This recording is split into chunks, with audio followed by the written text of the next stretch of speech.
बातमीपत्राच्या सुरुवातीला एक आनंदाची बातमी आहे। वांद्रे निवडणुकीमुळे एक आठवडा पुढे ढकलली गेलेली म्हाडाच्या घरांची जाहिरात आज प्रसिद्ध होत आहे। यावेळी म्हाडाकडून मुंबईत 997 घरं उपलब्ध असून विविध आरक्षणाखालील घरं वगळता सर्वसामान्य लोकांना 498 घरांवर हक्क सांगता येईल। या सर्व घरांसाठी 15 एप्रिलला दुपारी 2 वाजल्यापासून ऑनलाईन अर्ज स्वीकारले जातील। अर्ज भरण्याची अंतिम तारीख 14 मे संध्याकाळी 6 वाजेपर्यंत असेल। 31 मे रोजी निर्णय लागणार आहे।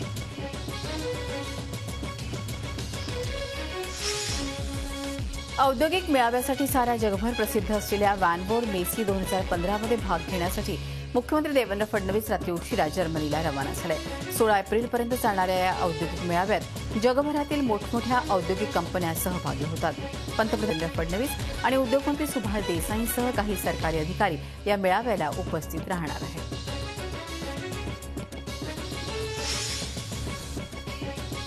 मुस्लिम समाजाचा मताधिकार काढा असा सल्ला दिवंगत शिवसेना प्रमुख बाळासाहेब ठाकरे यांनी दिला होता असं सामनाच्या अग्रलेखातून म्हटलेलं आहे। मुस्लिम व्होट बँक हा चिंतेचा आणि डोकेदुखीचा विषय झालाय असं सामनाच्या अग्रलेखातून म्हटल्यानंतर सामनाच्या अग्रलेखावर राष्ट्रवादी काँग्रेसचे नेते नवाब मलिक यांनी हल्लाबोल केलाय। संविधानानं मतदानाचा अधिकार दिला असून तो कोणीही हिरावून घेऊ शकत नाही असं मलिक म्हणाले।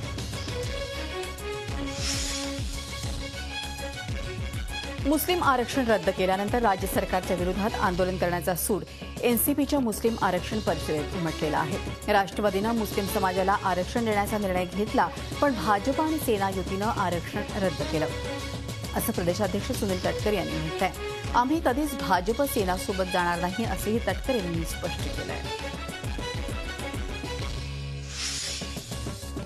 जैतापूर अणुऊर्जा प्रकल्पाला आमचा विरोध असून त्यावर ठाम असल्याचं रिपाई अध्यक्ष आणि खासदार रामदास आठवले यांनी म्हटलेलं आहे। या प्रकल्पामुळे धोका असल्याचं आठवले म्हणाले। तसंच आठवलेंनी मुख्यमंत्री देवेंद्र फडणवीस यांची स्तुती करत युतीमध्ये वाद नको अशी इच्छा व्यक्त केली आहे।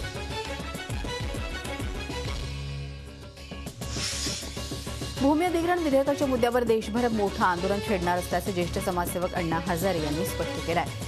बदललेल्या भूमी अधिग्रहण विधेयक म्हणजे या बोटावरचा थुंका त्या बोटावर करण्याचा प्रयत्न असल्याची टीका त्यांनी केली।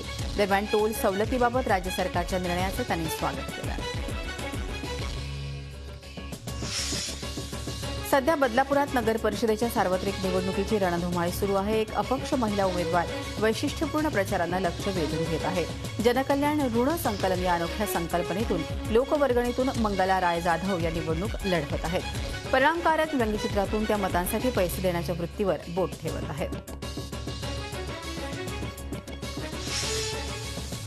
नवी मुंबई महापालिकेच्या निवडणुकीसाठी आता राजकीय पक्षांच्या प्रचार साहित्यांच्या दुकानांनी बाजारपेठा फुलून गेल्यात। राष्ट्रीय पक्षांसोबत अपक्षांच्या चिन्हांचेही मोठ्या प्रमाणात वेगवेगळे प्रचार साहित्य विक्रीसाठी बाजारपेठेत दाखल झालंय। शिवसेना, भाजप, काँग्रेस आणि राष्ट्रवादी काँग्रेसचे वेगवेगळे प्रचार साहित्य उपलब्ध आहे। मराठी सिनेमाच्या प्राईम टाईमवरून केलेलं वादग्रस्त ट्विट शोभा डे यांना महागात पडेल अशी चिन्ह आहे। या वादात मराठी सिनेमा आणि मुख्यमंत्र्यांविषयी वादग्रस्त ट्विट करणाऱ्या शोभा डे यांना या प्रकरणी 7 दिवसात उत्तर देण्याची नोटीस विधानसभा अध्यक्षांनी बजावली आहे। शोभा डे यांच्या वादग्रस्त ट्विटरवरून शिवसेनेचे आमदार प्रताप सरनाईक यांनी हक्कभंग प्रस्ताव दाखल केला होता। त्या प्रस्तावावरून विधानसभा अध्यक्षांनी ही नोटीस बजावली आहे। नाशिकमध्ये कांद्याचे भाव कमी होतात तेव्हा संसदेत आमचा भाव उतरतो। कमी झालेल्या दराचे कांदे आमच्यावरती फेकणं शेतकरी पसंत करतात असं शरद पवार म्हणाले। आमदार हेमंत टकले यांच्या पुस्तकाच्या प्रकाशनाच्या वेळी पवारांनी काही मिश्किल किस्सेही सांगितले।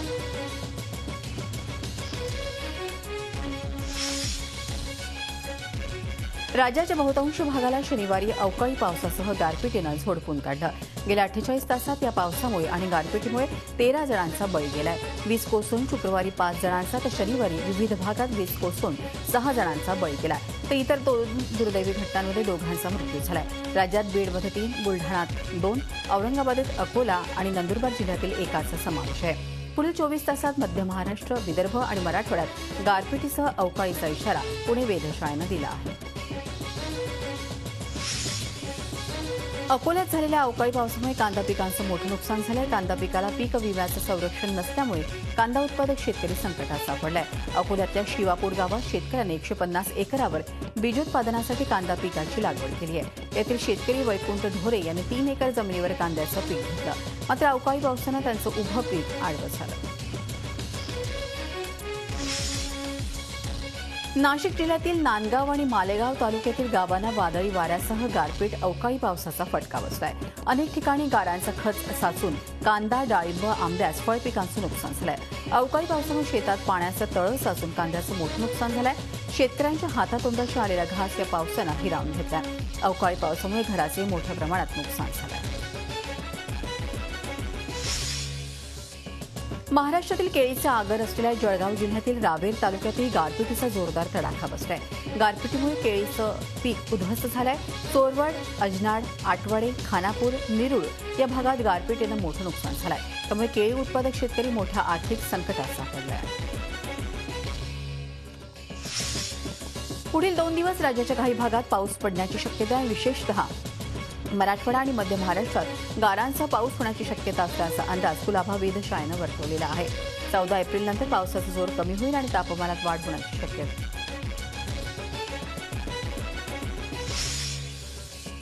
स्वप्नातलं घर घेणाऱ्यांसाठी आनंदाची बातमी। देशातील सर्वात मोठी राष्ट्रीयकृत बँक स्टेट बँक ऑफ इंडियानं गृहकर्जाच्या व्याजदरात कपात केली आहे। 0.25% म्हणजेच 0.5% हे दर कमी केले आहेत। दशादशे 9.9% असा नवीन दर असणार आहे। 13 एप्रिलपासून नवे दर लागू होतील असं बँकेनं स्पष्ट केलं आहे।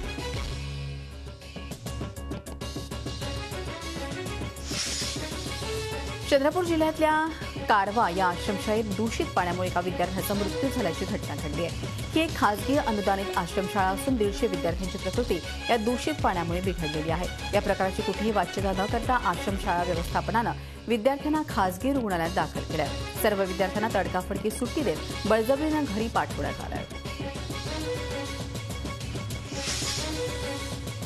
ऊसतोड कामगारांच्या मुलांसाठी सुरू करण्यात आलेल्या या वसतिगृहात मोठ्या गोलमाल झाल्याचं उघड झालंय। या वसतिगृहात विद्यार्थ्यांच्या राहण्यासोबतच खाण्यापिण्याची सोय करावी, सर्व गोष्टी त्यांना पुरवण्यात याव्यात असे निर्देश देण्यात आले। त्यासाठी 19,45,00,000 निधी मंजूर करण्यात आलाय। मात्र याच योजनेचा पालकमंत्री पंकजा मुंडे यांच्याच जिल्ह्यात बट्ट्याबोळ झालाय।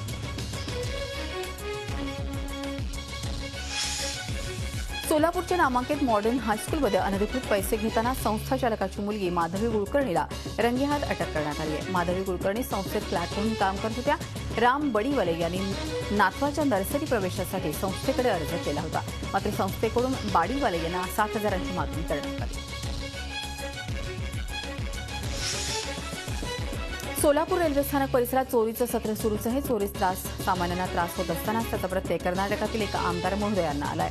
सोलापूरहून कर्नाटककडे जात रेल्वे स्थानक परिसरातून अज्ञात चोरट्यानं आमदार कन्येचं मंगळसूत्र पळवण्याची घटना घडली आहे।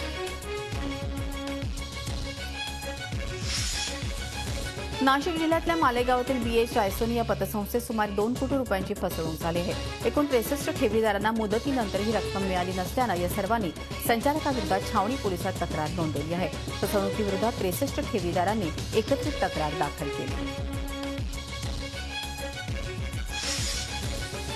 मुंबईच्या 6 आंतरराष्ट्रीय विमानतळावर दुर्मिळ कासवांची तस्करी उघडकीस आली। 183 दुर्मिळ काळ्या कासवांची तस्करी करण्यासाठी कोलंबोला जात असताना सय्यद सिकंदर आणि शहाजहान मोहम्मद यांना अटक करण्यात आली आहे। काळ्या बाजारात या कासवांची किंमत कोट्यवधी रुपये एवढी आहे।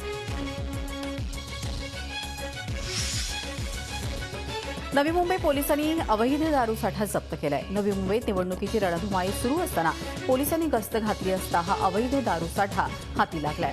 निवडणुकीसाठी हा अवैध विदेशी दारूसाठा आला असावा असा रबाळे पोलिसांचा संशय।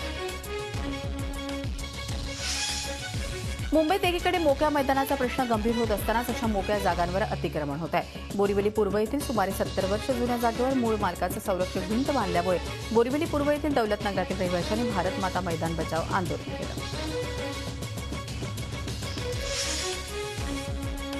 प्रसिद्ध फोटोग्राफर अविनाश गोवारीकर यांनी इंग्रजी वृत्तपत्र डीएनए आणि झी 24 तास या मीडिया पार्टनर यांच्या संयुक्त विद्यमानं डीएनए मास्टर क्लास या फोटोग्राफी वर्कशॉपचं आयोजन गोरेगाव येथील मुंबई गार्डन सिटी या हॉटेलात आयोजित करण्यात आलं होतं। या फोटोग्राफी वर्कशॉपमध्ये फोटोग्राफीचे बेसिक माहिती अविनाश यांनी करून दिली।